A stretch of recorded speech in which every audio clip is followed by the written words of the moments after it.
नमस्कार दोस्तों, मैं शरद ब्राह्मणी एकेडमी में आपका स्वागत करता हूं। आशा करता हूं आप सब स्वस्थ होंगे, आनंदित होंगे, बढ़िया होंगे।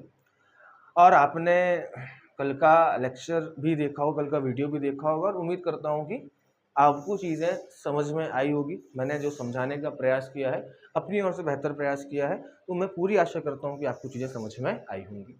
ठीक। और अगर उसमें कुछ आपको डाउट वगैरह है या कोई संशय वगैरह है तो आप नीचे कमेंट बॉक्स पर जो है वो अपने डाउट्स को लिख सकते हैं, ताकि हम और हमारी टीम जो है उन डाउट्स को आपका क्लियर करें या उसको अगली वीडियो में जो है वो आपका क्लियर करें। ठीक, चलिए।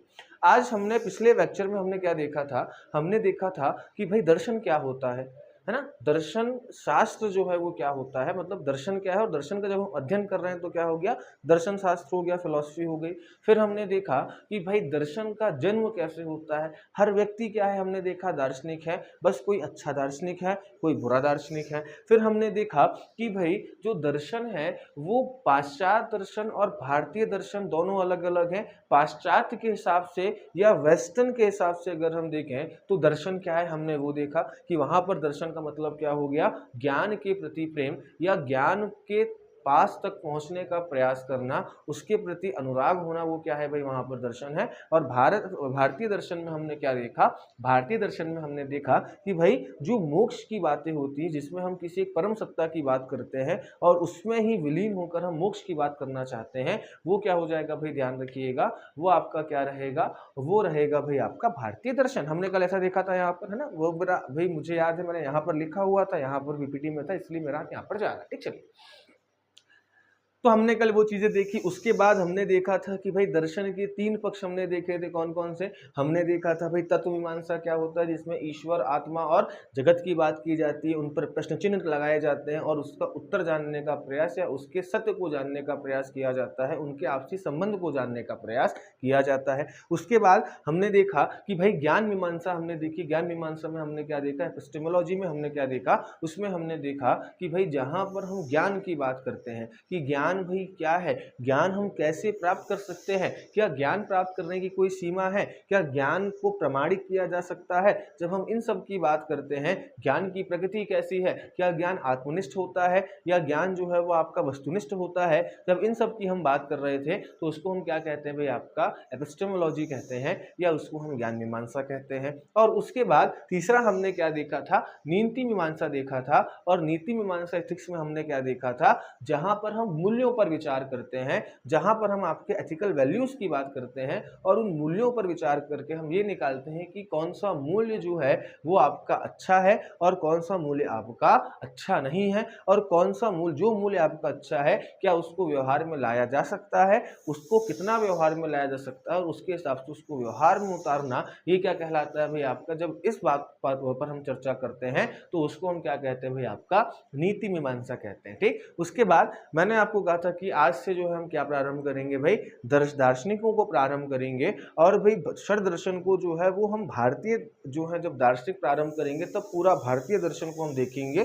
सबसे पहले हम जो तीन दार्शनिक हैं, जो पश्चिमी दार्शनिक हैं, सुकरात, प्लेटो और अरस्तु, इनको हम समझते हुए चलेंगे। तो चलिए आज का जो है वो वीडियो स्टार्ट करते हैं। ठीक, चलो।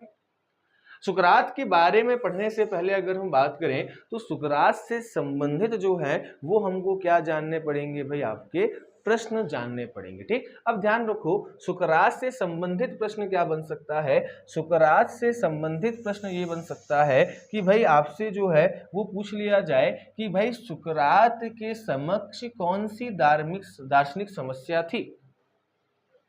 ठीक। क्या उसकी फिलॉसफी प्रॉब्लम थी, सुकरात के दर्शन का जन्म कैसे हुआ, क्योंकि जब आप सुकरात पढ़ेंगे तब आप पढ़ेंगे कि भाई सुकरात दार्शनिक क्यों बना। उससे पहले आपका एक सोफिस्ट मत चलता था, और जब उन्होंने सोफिस्ट का ज्ञान देखा कि भाई ये तो बिल्कुल सब चीजों को तहस नहस कर रहा है, तब उन्होंने क्या किया, उसके विरोध में अपना दर्शन दिया। तो जो सुकरात के समक्ष एक समस्या थी, दार्शनिक समस्या, वो क्या थी, एक फिलॉसफी प्रॉब्लम जो उसके साथ थी, वो क्या थी, ये से प्रश्न बन सकता है, जिसको सुकरात की विडंबना भी कहा जाता है। सुकरात के समक्ष जो है वो दर्शन की समस्या कहा जाता है। ठीक, चलिए इसके बाद फिर सुकरात ने अपने दर्शन को प्राप्त करने के लिए या सत्य की खोज के लिए एक पद्धति का प्रयोग किया जिसको सुकराती पद्धति कहा जाता है। ठीक, तो ध्यान रखना एक सुकराती पद्धति उसने दी जिसको भाई अलग अलग नामों से जान दे, जिसको भाई आपका कन्वर्सेशन के नाम से भी जाना जाता है, जिसको संवाद शैली के नाम से भी जाना जाता है, जिसको अगर हम बात करें तो आपका जो है वो द्वंद्वात्मक शैली के नाम से भी जाना जाता है, इसको संदेहात्मक शैली के नाम से भी जाना जाता है, इसी को जो है वो धात्री प्रणाली के नाम से जाना जाता है, और इसी सुकरात की प्रणाली को जो है वो आपका इंटेलेक्चुअल मिडवाइवरी या अगर हम बात करें बौद्धिक प्रसाविका के नाम से जो है वो जाना जाता है। तो ये हम आगे चर्चा करेंगे। तो यहाँ से दूसरा सवाल क्या बनता है, अगर हम अभी लॉन्ग क्वेश्चंस की बात करें, शॉर्ट क्वेश्चन की बात हम पढ़ते पढ़ते करेंगे, लॉन्ग क्वेश्चन की बात करें तो भाई सुकरात की दर्शन की क्या पद्धति थी, मैंने आपको जो जो नाम बताए उसके हिसाब से जो है वो आपका आ सकता था। ठीक, इसके बाद सुकरात की भाई ज्ञान मीमांसा या नीति मीमांसा की बात हो सकती है कि सुकरात का दर्शन क्या था। उस दर्शन में हमने देखा था कि भाई जो भारत है, भारत में तत्व मीमांसा की अधिकता है। ठीक, लेकिन वेस्टर्न फिलोसफर ने क्या किया, ज्ञान मीमांसा और जो आपका नीति मीमांसा इस पर क्या करी भाई आपकी चर्चा करी। देखिए अगर हम देखें तो जो वेस्टर्न थिंकर्स थे वो वास्तविकता में थिंकर थे, मतलब उन्होंने आपका जो है वो प्रॉपर दार्शनिक थे। भारतीय संदर्भ में ऐसा कोई व्यक्ति है नहीं जो प्रॉपर क्या रहा हो, दार्शनिक रहा हो।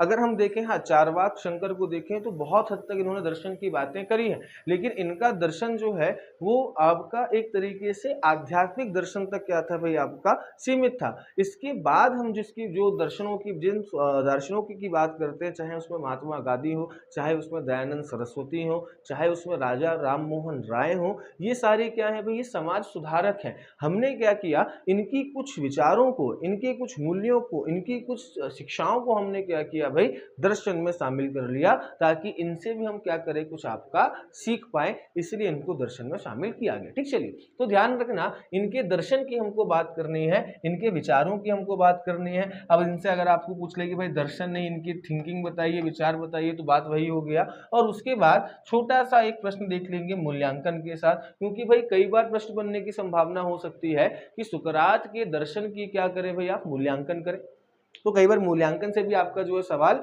बन सकता है। तो इस पॉइंट को जो है वो ध्यान रखना। चलिए बढ़ते हैं आपका आगे। तो सबसे पहले क्या करते हैं भाई, सुकरात के एक परिचय को जान लेते हैं। ठीक है, सुकरात जो है उसका परिचय हम देख लेते हैं, सुकरात की एक ओवरऑल जीवनी के बारे में हम बात कर लेते हैं, और ताकि आपको सुकरात थोड़ा समझ में आए, और उसके बाद फिर हम उसके दर्शन की बात करते हैं। ठीक, चलिए सुकरात की अगर हम बात करें तो भाई ये कहाँ के निवासी थे, तो भाई ध्यान रखना यूनान, या जिसको हम क्या कहते हैं आपके एथेंस कहा जाता है इसको। ठीक, जन्म इनका 470 ईसा पूर्व में हुआ था, और कहाँ पर हुआ था भाई आपका एथेंस में हुआ था। देखिए माता पिता का नाम बहुत ज़रूरी नहीं है, कभी एग्जाम में नहीं पूछा जा सकता है। ठीक, कभी भी नहीं पूछेगा पिता, फिर भी आप देख लीजिए एक बार। सोफ्रो निस्कस जो है इनके पिता का नाम था, और फेनारेटे क्या थे इनकी माता का नाम था। हाँ, पत्नी का नाम जो है, पत्नी का योगदान इनको दार्शनिक बनाने में बहुत ज्यादा रहा है। इनकी पत्नी का नाम ध्यान रखिएगा एंथिपे। ठीक, इनकी पत्नी का योगदान बहुत ज्यादा रहा है इनको दार्शनिक बनाने में, इसीलिए नहीं कि इनकी पत्नी बहुत अच्छी थी। सुकरात की जो है वो विवाह हुआ था एंथिपे नामक महिला से, और माना जाता है कि इनके 3 पुत्र थे, लेकिन सुकरात क्या थे भाई, दिखने में बहुत कुरूप थे, तो इसीलिए जो है इनकी पत्नी जो है इन्हें भला बुरा बोलती थी ना। और एंथिपे का वर्णन जो है वो कई ग्रंथों में एक बुरी पत्नी के रूप में किया गया है, उसको बहुत अच्छी पत्नी नहीं बताया गया। और ये जो है वो हमको सुकरात के एक संवाद से भी हमको इसकी जानकारी मिलती है, क्योंकि जो प्लेटो है उन्होंने उनके संवाद को संरक्षित किया हुआ है।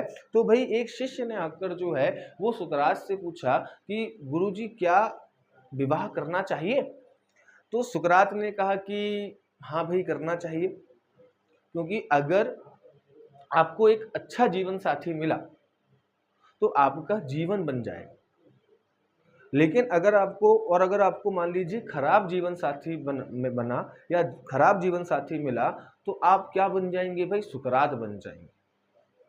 तो इस बात से भी इस बात को समझा जा सकता है कि भाई जो है सुकरात की जो पत्नी थी वो बहुत ज़्यादा अच्छी नहीं थी, तो इनका वर्णन ध्यान रखना, एक जो है वो बुरी पत्नी के रूप में किया गया है, और भाई इन्हीं से जो है वो आपका दूर होकर सुकरात क्या हुए भाई आपका दर्शन के क्षेत्र में आए। ठीक, तो ध्यान रखिएगा। इसके बाद इनकी मृत्यु कब होती है भाई 399 ईसा पूर्व में होती है, और इनको क्या दिया जाता है भाई मृत्यु दंड दिया जाता है। हुआ क्या कि भाई सुकरात ने देखा कि भाई जो व्यवस्था चल रही है, मतलब जो जिसको अच्छा मान रहा है वही सही है, जो सोफिस्टों का दर्शन था, अभी हम पढ़ेंगे कि भाई सोफिस्टों का दर्शन जब सुकरात की दार्शनिक समस्या पढ़ेंगे, पर ध्यान रखना कि उस समय जो है वो क्या था भाई, शिक्षा का बहुत ज्यादा महत्व, शिक्षा बहुत ज्यादा वहां पर नहीं थी। सुकरात ने क्या किया, लोगों को शिक्षित करने का प्रयास किया, लोगों को आडंबरों से, लोगों को अंधविश्वासों से, लोगों को गलत ज्ञान से दूर कर कर लोगों को सही ज्ञान या आपका एक वस्तुनिष्ठ ज्ञान की ओर ले जाना जो है वो आपका चालू किया, उनको सही और गलत बताना चालू किया। इससे क्या हुआ, धीरे धीरे सुकरात की जो है वो आपकी फैन फॉलोइंग बढ़ गई, और जो सोफिस्ट उस समय चलते थे, जो सोफिस्ट समूह हुआ करता था उस समय, तो भाई कहीं ना कहीं उनकी फॉलोइंग क्या होने लगी भाई, कम होने लगी। राज्य की सत्ता या भाई राज्य की जो आपके जो शक्ति थी, जो शासन व्यवस्था थी, उनको भाई शासकों को डर लगने लगी भाई अगर यहाँ के युवा जाग गए तो भाई हमारा तो काम ही खत्म। तो फिर क्या हुआ कि भाई इनको क्या किया गया, इनको जो है इनके ऊपर दो आरोप लगाए गए, है ना। या तो हम कह सकते हैं कि एक तरीके से तीन आरोप, एक तो राजद्रोह का भी आरोप लगाया गया था, लेकिन मूल रूप से इनके ऊपर जो है वो दो आरोप लगाए जाते हैं। कौन कौन से, एक लगाया जाता है कि भाई ईश निंदा, मतलब क्या होता है आपका देवताओं की उपेक्षा करने का आरोप, कि भाई ये व्यक्ति देवताओं को नहीं मानता है। और देखिएगा आप, जहां भी शिक्षा जहां पर कम होती है, वहां पर धर्म के प्रति महत्व या वहां पर धार्मिक विश्वास बहुत ज्यादा आपके मजबूत होते हैं या सुदृढ़ होते हैं।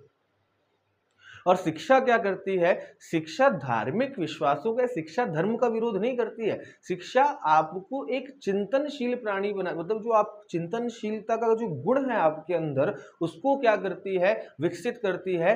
फिर आप जो है वो अनुमान और वो आप जो आपको धार्मिक स्तरों पर जो जानकारी है, आप उसका क्या करते हैं, तर्कों के आधार पर विश्लेषण करते हैं कि क्या भाई ये चीज सही है कि ये चीज गलत है। तो जब आप तर्कों के आधार पर विश्लेषण करते हैं तो क्या मिलता है भाई, आपको एक जवाब मिलता है, और ऐसे आपके धार्मिक विश्वास जो तर्कों पर खरे नहीं उतरते हैं, उनको क्या किया जाता है भाई, आपका जो है वो हम हटा देते हैं, है ना। जैसे उदाहरण के तौर पर अगर हम देखें तो भाई एक धार्मिक विश्वास है कि तुलसी के नीचे जो है वो दिया लगाया जाता है, तुलसी की पूजा की जाती है, और उसको तुलसी को आंगन में लगाया जाता है, और भाई क्या की जाती है, उसकी पूजा की जाती है। विज्ञान ने जब इसको खोजा, क्योंकि विज्ञान तर्कों के आधार पर काम करता है, तो विज्ञान ने इस धार्मिक विश्वास को जो है वो तर्क की कसौटी पर जो है वो विश्लेषण करना चालू किया, तो उसने ये पाया कि हाँ भाई तुलसी एक औषधीय पौधा तो है, और जब क्या होता है हम तुलसी के नीचे दिया लगाते हैं तो भाई उस दिए की गर्माहट से जो तुलसी की पत्तियों में जो पानी होता है, ठीक, वो क्या होता है भाई, भाप बनकर जो है वो आपका धीरे धीरे निकलता है, जिससे क्या होता है भाई आपके आसपास वो जो आपकी वाष्प होती है वो क्या करती है, आसपास के एटमॉस्फेयर को शुद्ध करने का, हवा को शुद्ध करने का क्या करती है भाई, आपका प्रयास करती है, क्योंकि उसमें आपके तुलसी के औषधीय गुण मिले हुए होते हैं। तो विज्ञान ने इस कसौटी को क्या किया भाई, आपका सही माना, है ना। अब क्या हुआ कि भाई हमारे यहाँ क्या होता था कि समझिएगा, धर्म एक ऐसी चीज है कि आपको अगर किसी चीज को फॉलो करवाना है तो आप क्या करवा लीजिए भाई, धर्म से जोड़ दीजिए। उदाहरण के तौर पर आपको एक उदाहरण देता हूं, जैसे कि भाई अगर आप किसी व्यक्ति को बोलेंगे कि भाई इस पेड़ को काटना मना है, वो व्यक्ति नहीं मानेगा, क्योंकि आप देखेंगे जहां लिखा होता है ना कि भाई यहाँ थूकना मना है, वहीं सबसे ज्यादा लालिमा होती है। तो इंसान को या मनुष्य की एक आदत सीधे बोलोगे तो वो नहीं सुनेगा, तो क्या करो भाई, डर पैदा कर दो, और डर किससे पैदा कर दो, धर्म से पैदा करो। इंसान दो ही चीज़ों से जो है वो डरता है, एक है धर्म से और दूसरा जो है वो डॉक्टर से। कोई व्यक्ति कितना भी कंजूस क्यों ना हो, डॉक्टर ने बोला कि भाई ऐसा ऐसा तुमको चेकअप कराना है, व्यक्ति वो चीज़ें करेगा।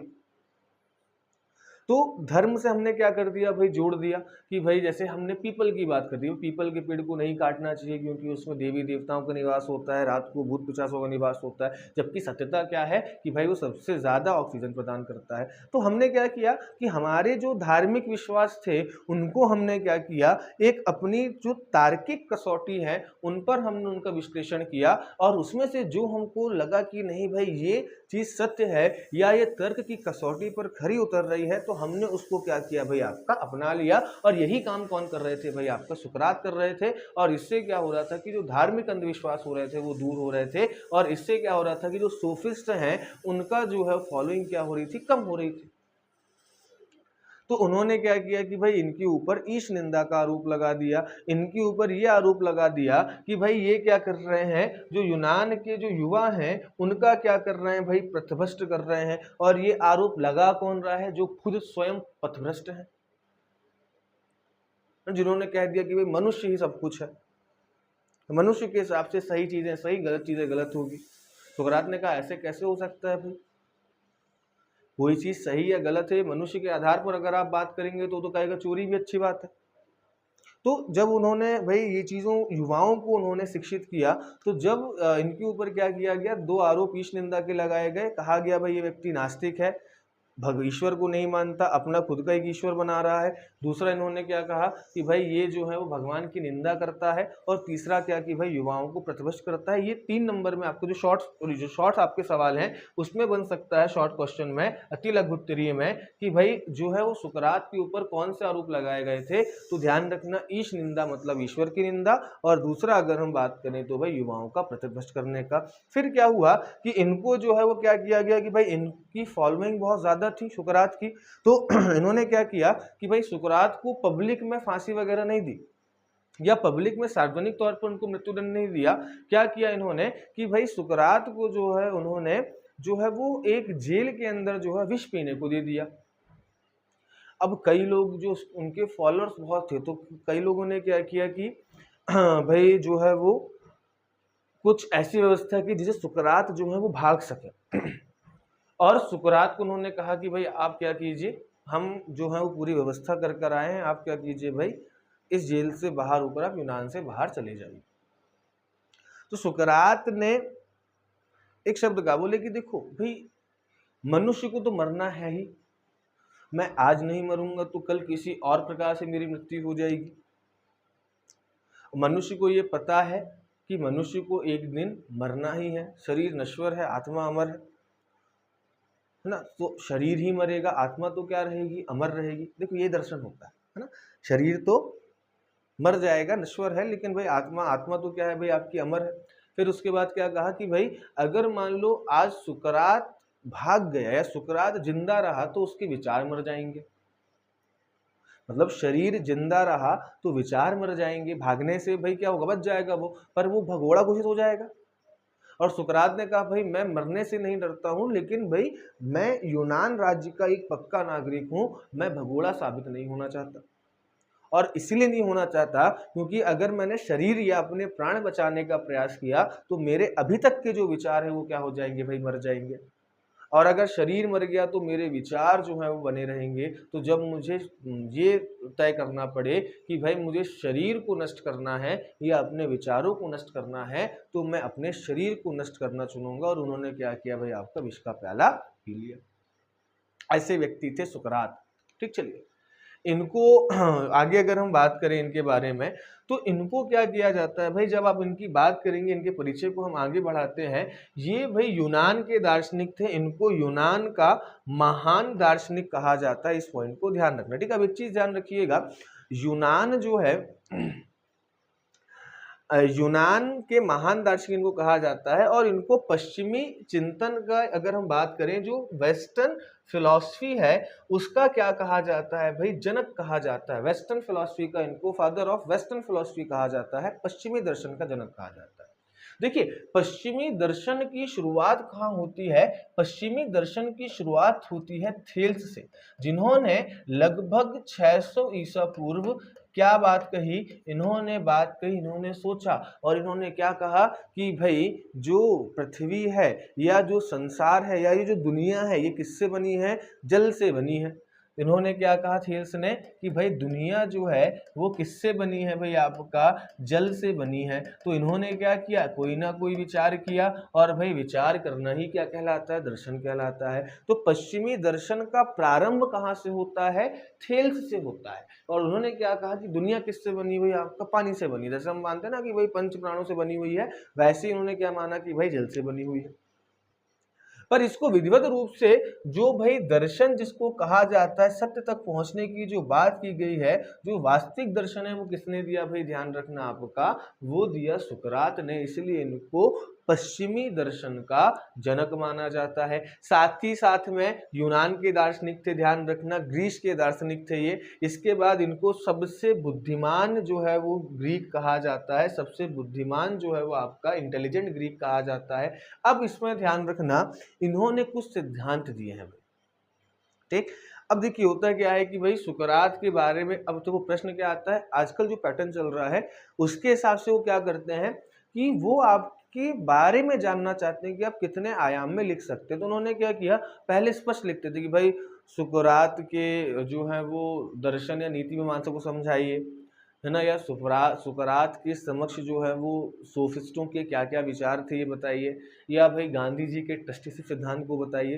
पहले ऐसे सवाल आते थे। अब क्या होता है कि भाई वो अक्षर दे देते कि सुकरात के दर्शन को लिखिए, या सुकरात के नैतिक विचारों को लिखिए, है ना, या सुकरात के दर्शन पर टिप्पणी लिखिए।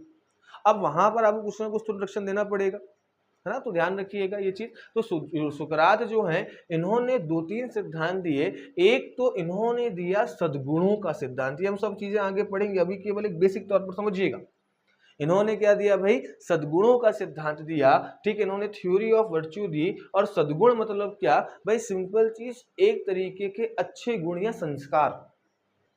जैसे हम क्या करते हैं भाई, संस्कार मतलब क्या हो गया? जो अच्छे गुण होते हैं वो हम सीखते हैं। वैसे उन्होंने क्या दिया भाई? सद्गुणों का सिद्धांत दिया, जिसमें उन्होंने ज्ञान की बात की, जिसमें उन्होंने क्या की भाई? आपका साहस की बात की, जिसमें उन्होंने विवेक की बात की, जिसमें उन्होंने संयम की बात की। तो उन्होंने चार गुण विशेष रूप से दिए थे। क्या क्या दिया था? ज्ञान दिया, विवेक दिया, साहस दिया, और क्या दे दिया भाई? आपका संयम दे दिया। तो चार गुण इन्होंने आपके दिए। इसके बाद ये सद्गुण अभी हम आगे पढ़ेंगे कि इन्होंने कैसे सद्गुण दिए, इनका विकास कैसे होता है। अभी केवल ध्यान रखिएगा, सद्गुण का मतलब क्या हो गया? आपके अच्छे गुण जो हमको क्या करने चाहिए भाई? आपके अपनाने चाहिए, जो हमको सीखने चाहिए। चार इन्होंने जो है वो मूलतः क्या दिए थे? आपके जो है वो सद्गुण दिए थे। और उसमें भी सबसे महत्वपूर्ण सद्गुण क्या माना था? उन्होंने ज्ञान को माना था कि व्यक्ति के अंदर सबसे बड़ा गुण कौन सा होना चाहिए भाई? ज्ञान का होना चाहिए। क्योंकि अगर मान लीजिए किसी के पास साहस है पर उसको अगर ये ज्ञान नहीं है कि सत्य और असत्य क्या है, तो भाई वो अपनी ताकत का, वो अपने साहस का क्या कर सकता है? गलत प्रयोग कर सकता है। तो सबसे इन्होंने जो महत्वपूर्ण सद्गुण को माना, वो किसको माना? ज्ञान को। कि हर व्यक्ति को क्या सीखना चाहिए भाई? आपका ज्ञान सीखना चाहिए। हर व्यक्ति को जो है वो ज्ञान प्राप्त करने का प्रयास करना चाहिए, ताकि क्या हो भाई? वो सही और गलत में क्या कर सके? आपका भेद कर सके।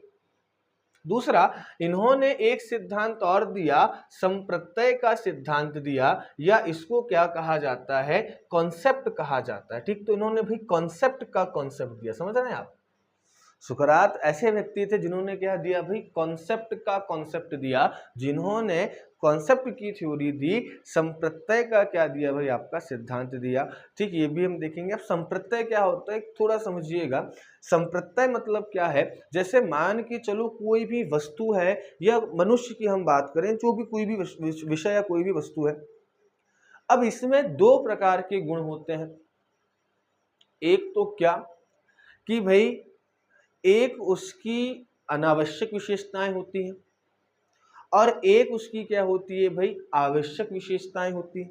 मतलब अनिवार्य विशेषताएं होती हैं जिसके कारण वो वस्तु जानी जाती है। उदाहरण के तौर पर जैसे मान के चलिए एक पेन है या एक पेंसिल है, अगर हम उस पर विचार करते हैं तो हम पाते हैं कि भाई रंग अगर हम देखें तो क्या किसी पेन या पेंसिल का रंग जो उसका ऊपरी रंग होता है क्या वो इंपॉर्टेंट है?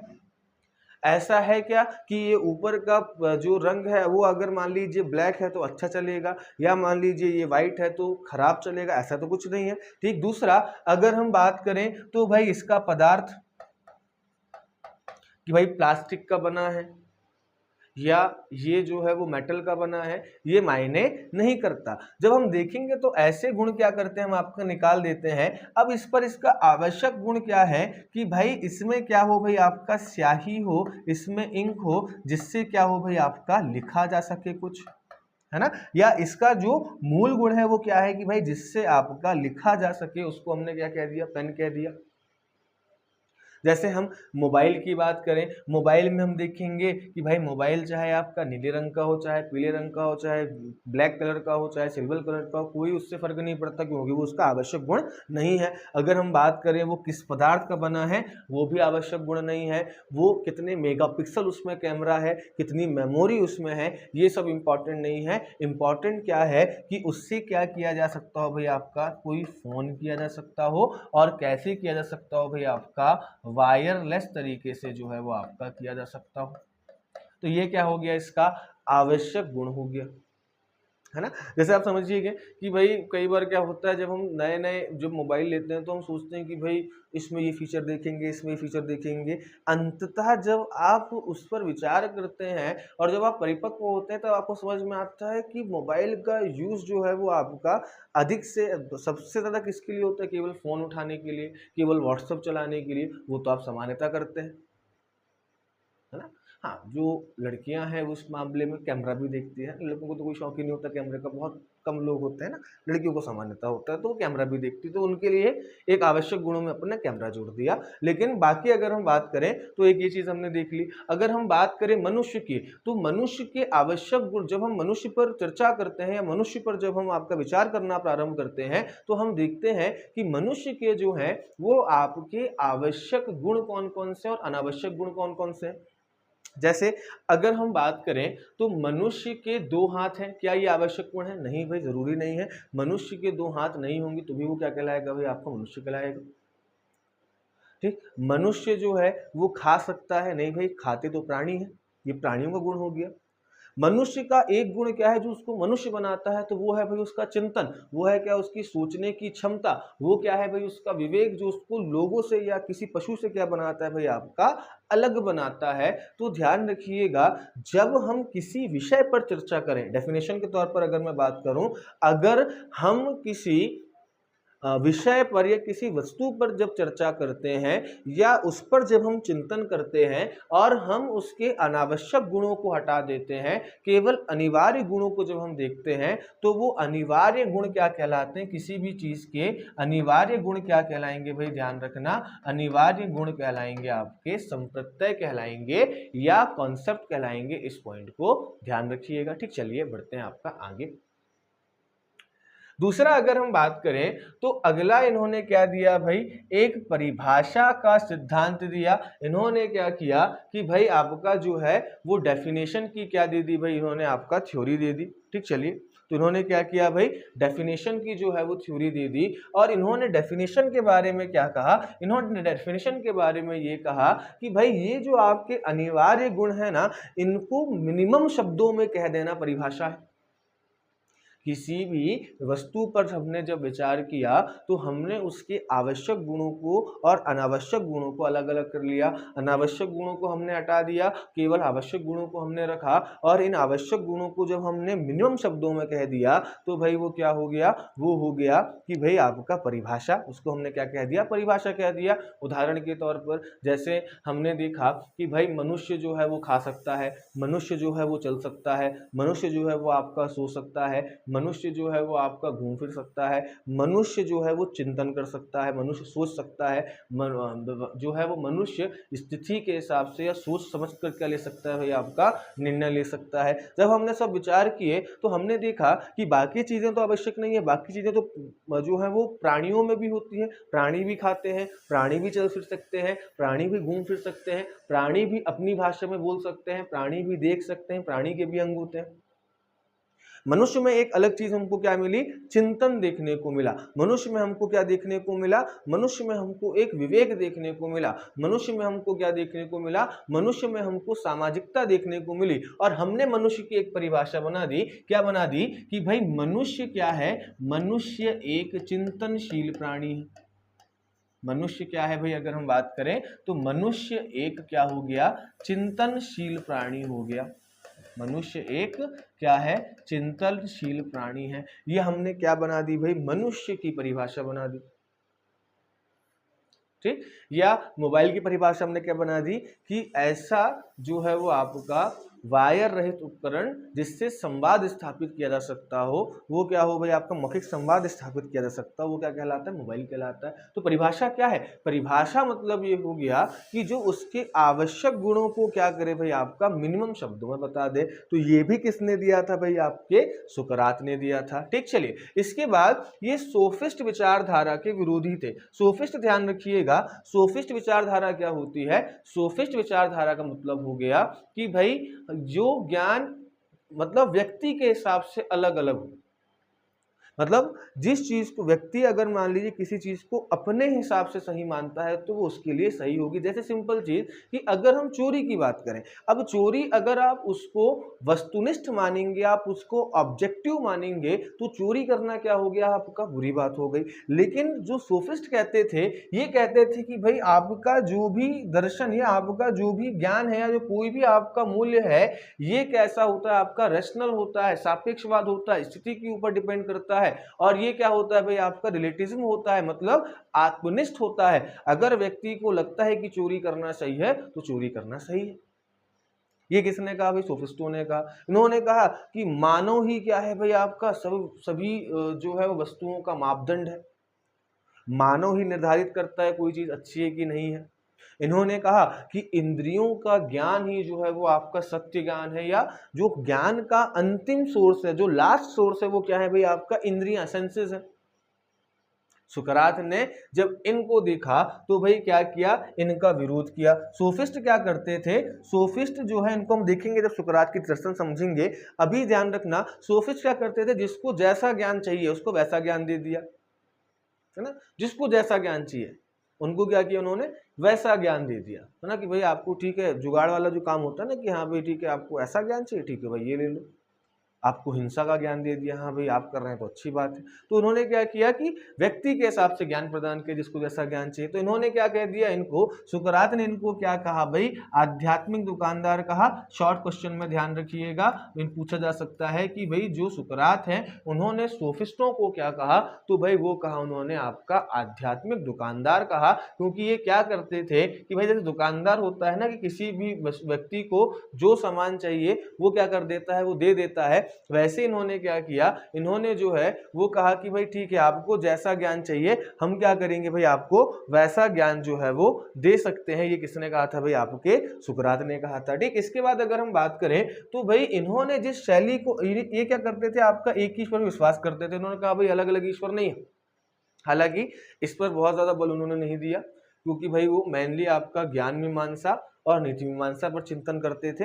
तो ध्यान रखना, इनकी एक शैली थी, जो शैली थी आपकी, जिसको हम सुकराती शैली, मैंने आपको ऊपर बताया था पिछले स्लाइड में, सुकराती शैली, जिस पर क्या किया जाता था, आपका तर्क पर विश्वास करते थे कि आपको जो जानकारी है उसको आप तर्क की कसौटी पर उतारो, अगर वो सही मिलती है तो उसको मानिए, वरना उसको छोड़ दीजिए। आपको बचपन से जो जो सिखाया गया है आप उसको तर्क के आधार पर मानिए। आपको बचपन से बताया गया भाई भूत होते हैं, तो आप उसको तर्क के आधार पर पहले उसका विश्लेषण कीजिए कि होते हैं कि नहीं होते हैं।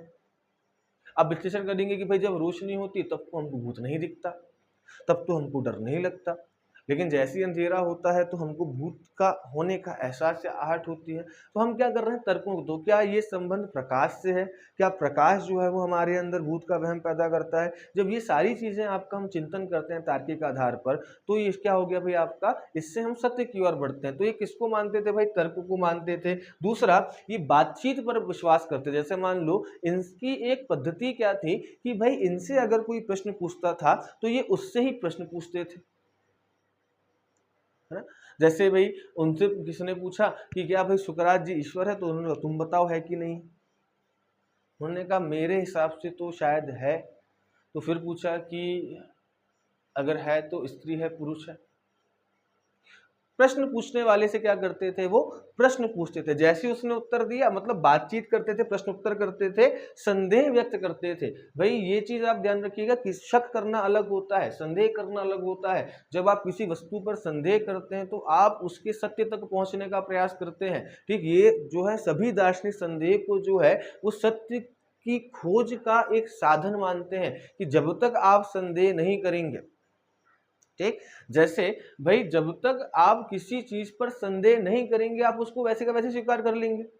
अगर आप संदेह नहीं कर रहे हैं, किसी पर डाउट नहीं कर रहे हैं, तो आपने क्या कर लिया, आपने उसको वैसी का वैसी क्या कर लिया भाई, स्वीकार कर लिया। तो इससे आप ये पता भी नहीं कर पाएंगे कौन सा ज्ञान सही है, कौन सा ज्ञान सही नहीं है।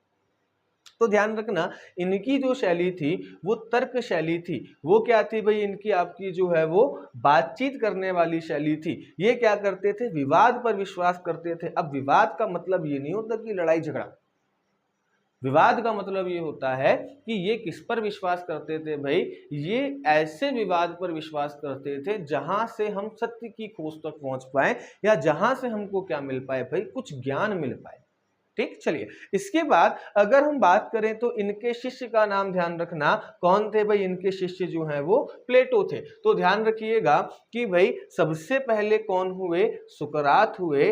सुकरात के शिष्य कौन हुए, प्लेटो हुए। और प्लेटो के शिष्य कौन हुए भाई, अगर हम देखें तो भाई वो हो जाएंगे आपके अरस्तु, और अरस्तु का चेला सिकंदर, है ना। तो ध्यान रखना, अरस्तु के गुरु प्लेटो हो गए, और पर गुरु कौन हो गए या दादा गुरु कौन हो गए, सुकरात हो गए। चलिए, तो इस पॉइंट को ध्यान रखिएगा। फिर हम बात करते इनकी रचनाओं की, तो ध्यान रखना इनकी स्वयं की कोई भी रचनाएं नहीं है, ठीक। इनकी जो भी रचनाएं हमको मिलती हैं वो किससे मिलती हैं भाई, प्लेटो की रचनाओं से हमको मिलती हैं। क्या मिलती हैं, इनकी जो भी हमको रचनाएं हैं ये प्लेटो की रचनाओं में देखने को हमको मिलती हैं। जो है प्लेटो ने जो अपने जो है टेक्स्ट लिखे हैं, जो किताबें लिखी हैं, ठीक है, उसमें हमको इनके कन्वर्सेशन के फॉर्म में जो है वो हमको इनकी बातें देखने को मिलती हैं, इनके विचार देखने को हमको मिलते हैं, ठीक। चलिए, इसके बाद अगर हम बात करें तो इनके कुछ प्रमुख कथन ध्यान रखना, ठीक। एग्जाम में पूछा जा सकता है भाई ये कथन किसका है। पहला कथन क्या है भाई आपका, सद्गुण ही ज्ञान है। मतलब अच्छा गुण, सद्गुण मतलब क्या हो गया आपका, अच्छा गुण जो है या सबसे ऊंचा गुण जो है वो क्या है भाई आपका, ज्ञान है। और ज्ञान ही क्या है, सद्गुण है। तो इन्होंने कहा सद्गुण ही ज्ञान है, ज्ञान ही सद्गुण है। मतलब क्या कहा कि भाई अगर आपको ज्ञान है, ज्ञान मतलब क्या हो गया, क्या सही है क्या गलत है, जब आप इसका आपको ज्ञान होगा तभी आप क्या कर पाएंगे, अच्छी चीजों को स्वीकार कर पाएंगे या अपनी चीजों का सही प्रयोग कर पाएंगे। तो इन्होंने क्या कहा कि सद्गुण क्या है भाई आपका, ज्ञान है। सद्गुण जो है वो क्या है भाई, सद्गुण ही होगा, ठीक। सद्गुण क्या है भाई आपका, ज्ञान है, ठीक। दूसरा इनका एक कथन ध्यान रखिएगा, आगे समझ में आएगा सद्गुण को ज्ञान क्यों कहा। इन्होंने कहा कि सद्गुण बहुत सारे हैं, विवेक सद्गुण है, साहस सद्गुण है, ठीक। लेकिन ये सब ज्ञान के जब इनकी आप गंभीरता से इनको आप देखेंगे, इन पर आप डीप जो है वो आप सोचेंगे, तो आपको समझ में आएगा कि नहीं भाई, जो ये आपका जो ज्ञान है यही आपका सबका आधार है। अगर किसी व्यक्ति को ये ज्ञान नहीं है कि भाई, जैसे मान लो कोई व्यक्ति आपका जो है वो, उदाहरण के तौर पर कोई एक नेता व्यक्ति है, उसके पास शक्ति है, अब अगर मान लीजिए उसको यही ज्ञान नहीं है कि भाई मैं अपनी शक्ति का प्रयोग कहाँ सही के लिए कर सकता हूँ, कहाँ गलत के लिए कर सकता हूँ, या मेरी शक्ति का प्रयोग मुझे सही के लिए करना चाहिए या गलत के लिए करना चाहिए, या जब उसको यही नहीं पता कि भाई वो जो शक्ति का प्रयोग कर रहा है वो सही है या गलत है, तो भाई वो अपनी शक्ति का जो है वो प्रभावी प्रयोग तो कर ही नहीं पाएगा। वो हो सकता है कि उस शक्ति का प्रयोग, जो शक्ति उसको लोगों की सेवा करने के लिए दी गई है, हो सकता है वो उस शक्ति का प्रयोग किसके लिए करे भाई, लोगों को प्रताड़ित करने के लिए करे। ठीक, तो इसका ये जो है कथन ध्यान रखिएगा सुकरात का। इसके बाद एक कथन इनका बहुत अच्छा है भाई, इन्होंने क्या कहा कि भाई मैं केवल एक ही बात जानता हूं कि मैं कुछ नहीं जानता। मैंने अभी आपको एक बात कही थी कि भाई जब भी आपको किसी भी चीज के सत्य को स्वीकार करना होता है, जब भी आपको दर्शन को स्वीकार करना होता है, या जब भी आपको सत्य को खोजना होता है, तो आपके अंदर बौद्धिक विनम्रता होनी चाहिए। आपके अंदर नए विचारों को समाहित करने की जो है वो आदत होनी चाहिए। और वो कब होगी, जब आप अपने विश्वासों को, जो पूर्व से बनी हुई आपकी धारणाएं हैं, जो पूर्व से बने हुए आपके विश्वास हैं, आप उनको क्या कर दें भाई, साइड में रख दें। ठीक, तो ध्यान रखिए कि भाई सुकरात ने क्या कहा कि भाई मैं केवल एक ही चीज जानता हूं कि मुझे कुछ भी नहीं पता, मैं कुछ नहीं जानता, मैं केवल इतना ही जानता हूं। और भाई जब व्यक्ति ये करेगा कि भाई वो कुछ नहीं जानता, तो वो क्या करेगा कि नई जो उसके सामने वाले आने वाला जो ज्ञान है, जो जानकारी उसके पास है, वो उसको क्या करेगा भाई, आपका स्वीकार करने का प्रयास करेगा। वो उसके प्रति जो है वो आपका बहुत ज्यादा जिज्ञासा जो है उसके अंदर पैदा होगी इस चीज को जानने की, तो वो धीरे धीरे क्या करेगा, सत्य तक आपका पहुंच जाएगा। तीसरा इसने कहा कि भाई आप परीक्षित जीवन जीने योग्य नहीं है। ठीक, सवाल कभी भी आपको आ सकता है भाई, जैसे इन्होंने ये 3 सेंटेंस अपने आप में सवाल है। एक दे दिया सद्गुण ही ज्ञान है, केवल इतना दे दिया। अब भाई आप एक्सप्लेन करो, जो आजकल पैटर्न चल रहा है पीएससी में, मेंस में जो पैटर्न चल रहा है मैं उसकी बात कर रहा हूं। आजकल क्या एक शब्द दे देते हैं, बाकी आप जो है उसको डिस्क्राइब करते रहिए अपने हिसाब से। ठीक, तो यहां पर क्या दे दिया इन्होंने दे दिया सद्गुण ही ज्ञान है। अब आप उसको एक्सप्लेन कीजिए, जब हम पढ़ेंगे आगे तो आपको समझ में आएगा सद्गुण क्या है भाई, आपका ज्ञान कैसे हो। तो इन्होंने क्या है भाई, सद्गुण को जो है, ज्ञान को एक सबसे प्रमुख गुण माना है व्यक्ति का। जो सद्गुण क्या है, ये कुछ संस्कार या कुछ आदतें हैं जो आपका एक तरीके से निरंतर अभ्यास से जो है वो क्या होती है भाई, आपका व्यक्ति के अंदर जनरेट होती है। जैसे साहस क्या है, जब आप कई बार भय का सामना कर लेंगे, और भाई भय का सामना आप जो है वो दृढ़ता से करेंगे, तो आपके अंदर साहस का जन्म होगा। साहस क्या है भाई, आपका एक सद्गुण हो गया। ठीक, चलो तो ये ध्यान रखना। तो सद्गुण वाला पोर्शन अभी हम आगे पढ़ेंगे, जब दर्शन इनका दर्शन जब हम पढ़ेंगे। दूसरा दिया जा सकता है कि मैं केवल इतना जानता हूं कि मैं कुछ नहीं जानता, तो यहां पर फिर आपको एक्सप्लेन करना पड़ेगा कि भाई ये जो है वो कथन सुकरात का है। इसके माध्यम से सुकरात जो है वो ये कहना चाहते हैं कि ज्ञान प्राप्त करने के लिए बौद्धिक रूप से विनम्र होना आवश्यक है, क्योंकि जब आप बौद्धिक रूप से विनम्र होंगे तभी जो है वो आप क्या कर पाएंगे भाई, ज्ञान प्राप्त कर पाएंगे। ठीक, और इसमें अगर हम बात करें तो भाई यहां पर और क्या कहा गया, यहां पर आप इस पर लिख सकते हैं कि इसी पद्धति से क्या किया है भाई, सुकरात ने अपने दर्शन को जो है वो प्राप्त किया है, या सुकरात की जो दार्शनिक पद्धति है वो इसी पर आधारित है। क्योंकि सुकरात अपने दर्शन का प्रारंभ संदेश से करते हैं, या किसी भी जो है वो वस्तु के प्रति अज्ञानता से अपना दर्शन प्रारंभ करते हैं, कि भाई वो उस विषय के बारे में कुछ भी नहीं जानते, और भाई उस विषय के बारे में प्रश्न उत्तर कर करके जो है वो अंतिम सत्य तक पहुंचने का प्रयास करते हैं। बाकी फिर उसकी प्रणाली आप जो है बता सकते हैं सुकरात की इसमें। ठीक, तीसरा है ये प्रश्न कि भाई आप परीक्षित जीवन, अनएग्जामिन लाइफ या अनटेस्टेड लाइफ जो है वो आपका अपरीक्षित जीवन जो है वो जीने योग्य नहीं है। आपका unexamined life is not worth living. ठीक, या untested life is not worth living. यहां पर एक शब्द है अपरीक्षित। अपरीक्षित मतलब क्या होता है, जिसकी परीक्षा ना हो। आपके जीवन में आपको जो भी चीजें पता है, अगर आपने उसकी परीक्षा नहीं ली, आपने उसका एग्जाम नहीं लिया, तो भाई वो जीवन आपका जीने योग्य नहीं है, क्योंकि आप सत्य तक तो पहुंच ही नहीं पाएंगे।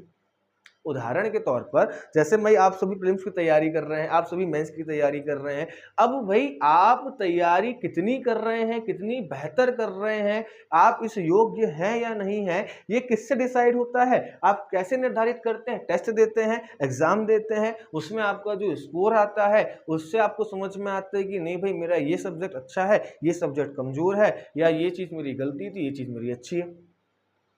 तो यही चीज सुकरात ने जीवन के संदर्भ में कही। क्या कही? कि भाई आप परीक्षित जीवन जीने योग्य नहीं है, and unexamined life is not worth living. मतलब अगर जीवन में आपके जो विश्वास है, आपके अंदर जो बचपन से धारणाएं रखी गई हैं, अगर मान के चलिए आप उसका परीक्षण नहीं कर रहे हैं, तो आप क्या हो जाएंगे भाई, ध्यान रखिएगा, आपका जीवन जो है वो जीने योग्य नहीं है ना। बचपन से आप जो है वो छोटे थे, आपको घर परिवार वाले अलग अलग विश्वास, अलग अलग धारणाएं, अलग अलग चीजें क्या कर रहे हैं भाई, आपके अंदर जो है वो डाल रहे हैं। जैसे मान के चलिए आज के समय में क्या होता है कि भाई जैसे हम बात करें धार्मिक ज्ञान की, अब हम क्या करते हैं, हर चीज को जो है वो धर्म से जोड़ते हैं, क्योंकि आजकल वही चीजें हमारे अंदर बचपन से हमको सिखाई गई है। भाई अगर आप देखेंगे, जैसे हम दूसरे देशों में बात करें, जापान में बचपन से विज्ञान सिखाया जाता है, हमारे यहाँ बचपन से आध्यात्म सिखाया जाता है, हमारे यहाँ बचपन से क्या सिखाए जाते हैं भाई, संस्कार सिखाए जाते हैं। हमारे यहाँ सिखाया जाता है कि भाई बड़ा आए तो उसको कोई प्रणाम करो या पैर छुओ, है ना, किसी से हमको बदतमीजी से बात नहीं करनी सिखाया जाता है। तो ये क्या है भाई, आपका जो सिखाया जा रहा है, आपके अंदर कुछ विचार डाले जा रहे हैं, आपके अंदर कुछ विश्वास जो है वो आपके पैदा किए जा रहे हैं। अब क्या होगा, अगर आप इन विश्वासों का आगे चलकर परीक्षण नहीं करते हैं,